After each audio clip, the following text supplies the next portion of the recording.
news, baby. That's right. It's time for the news. And here I have an update. Serious update here on Atatiana Jeferson. That was the lady that was killed by the cop in Dallas down in so here's one update. It's two updates I got to give you. First, the judge in Dallas halts the funeral plans for the woman shot by the officer. So they put a halt on her funeral plans. A probate court judge has halted the funeral scheduled for Saturday, that's today, for a woman shot in her home by a Fort Worth police officer. Dallas County probate judge Brenda Hull Thompson on Friday issued a temporary restraining order sought by Marquise Jeferson, the father of Atatiana Jeferson. The father sought the order to gain control over the funeral arrangements of his daughter from his daughter's aunt, Bonita Body. Thompson scheduled a hearing for Monday morning to determine whether the restraining order should continue. Marquise Jeferson argued that he had been denied any involvement in the funeral planning by the mortuary that Body had engaged. He said that as his daughter's sole legal heir, the duty of arranging the funeral was his.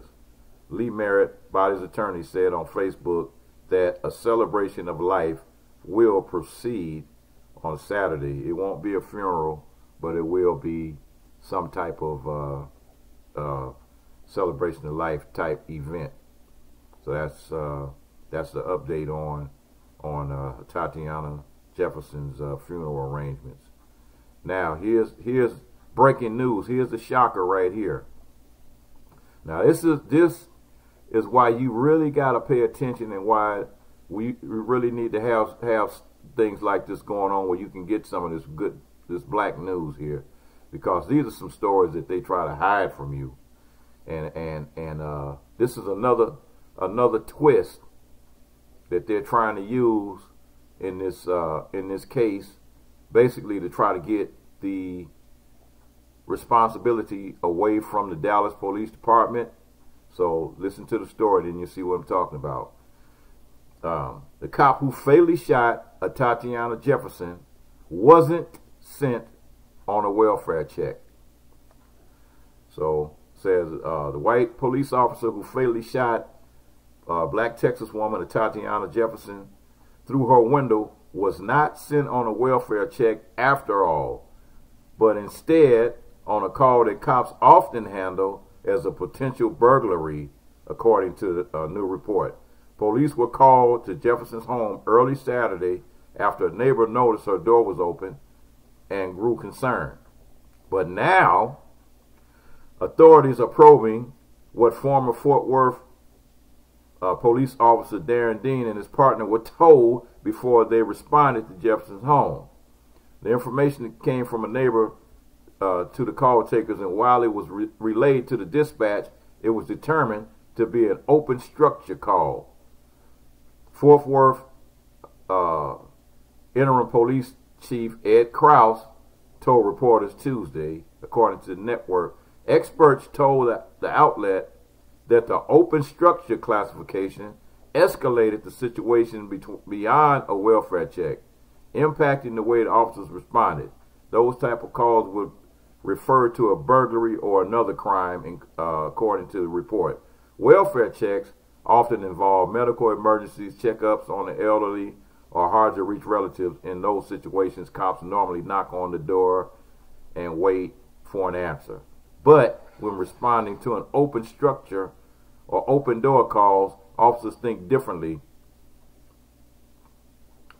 President of the Phoenix Law Enforcement Association. So here they go, man. They stacking it up. They stacking up their lives. You are highly sensitive. You at a higher sensitivity to what you're going on at that house. London said you have to be ready for anything.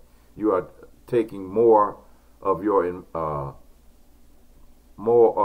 environment in, considering to be ready for a surprise if there is one.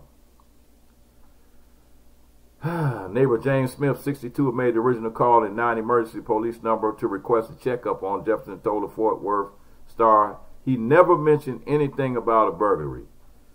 All they had to do was come and make sure that they were okay, Smith told the newspaper.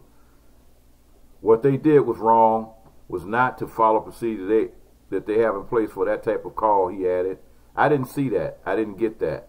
Retired Fort Worth police chief told the police consultant that nothing in the body camera footage suggests there was a crime happening.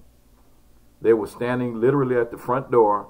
They could see whether the door was kicked in or not, he told Network. The lights were on. There was evidence that people were living there. There were toys. Why they advanced to an extremely dark backyard area without at least ringing the doorbell or checking the entrance, that's extremely concerning. Documents released Tuesday indicated that Jefferson had picked up her gun before she was killed because she heard a noise outside. Jefferson had been up late with her 8-year-old nephew playing video game when she heard the movement outside the house around 2:30 a.m. and grabbed the gun, according to the arrest warrant for Dean, who was charged with Jefferson's murder Monday night. So Dean resigned earlier that day, and after that, Krause said he would have fired him if he didn't step down.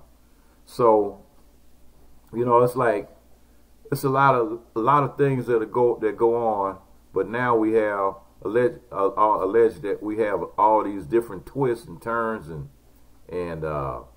you know, after the fact, what should have been done, what should have, if I coulda, woulda, shoulda, you know, this and that. You know, hey, a person lost their life because you had a overzealous cop with a gun in his hand, and he shot and killed an innocent woman that was inside her own home. That's the bottom line. So you can't wash this away. You can't wish it away. It's already been done.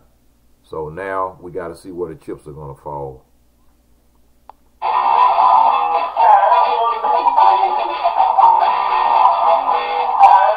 The news, baby. The news. Saturday morning news.